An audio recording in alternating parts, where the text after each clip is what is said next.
Hi friends, welcome to new world. ಇವತ್ತು ನಾನು ಸಮೀಕರಣದ ಬಗ್ಗೆ ಒಂದು ವಿಡಿಯೋನ ಮಾಡಿದ್ದೀನಿ. ನಿಮಗೆ ಅರ್ಥ ಆಗುವ ರೀತಿಯಲ್ಲಿ ಹೇಳಲಿಕ್ಕೆ ಪ್ರಯತ್ನ ಪಟ್ಟಿದ್ದೀನಿ. ಈ ವಿಡಿಯೋ ನಿಮಗೆ ಯೂಸ್ಫುಲ್ ಅನಿಸಿದ್ರೆ ನೀವಿನ್ನೂ ನನ್ನ ಚಾನಲನ್ನು ಸಬ್ಸ್ಕ್ರೈಬ್ ಆಗಿಲ್ಲ ಅಂದರೆ ದಯವಿಟ್ಟು ಸಬ್ಸ್ಕ್ರೈಬ್ ಆಗಿ, ಹಾಗೆ ಇಷ್ಟ ಆದರೆ ಒಂದು ಲೈಕ್ ಕೊಟ್ಟು ಬೇರೆಯವರಿಗೂ ಶೇರ್ ಮಾಡಿ. ಓಕೆ, ಇವಾಗ ವಿಡಿಯೋನ ಸ್ಟಾರ್ಟ್ ಮಾಡೋಣ. ಮೊದಲು ನಾವು ಸಮೀಕರಣ ಮಾಡಲಿಕ್ಕೆ ಬೇಕಾಗಿರುವಂತ ಮುಖ್ಯವಾದ ಚಿಹ್ನೆಗಳ ಬಗ್ಗೆ ನೋಡೋಣ. ಈ ಚಿಹ್ನೆಗಳ ಬಗ್ಗೆ ನೀವು ಕರೆಕ್ಟ್ ಆಗಿ ತಿಳ್ಕೊಂಡ್ರೆ ನೀವು ಸಮೀಕರಣನ ಆರಾಮಾಗಿ ಮಾಡಬಹುದು.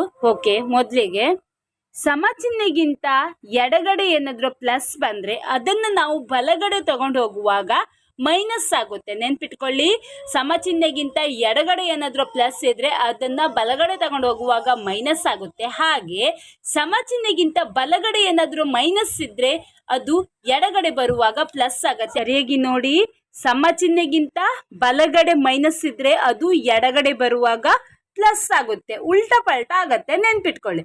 ಹಾಗೆ ಸಮಚಿಹ್ನೆಗಿಂತ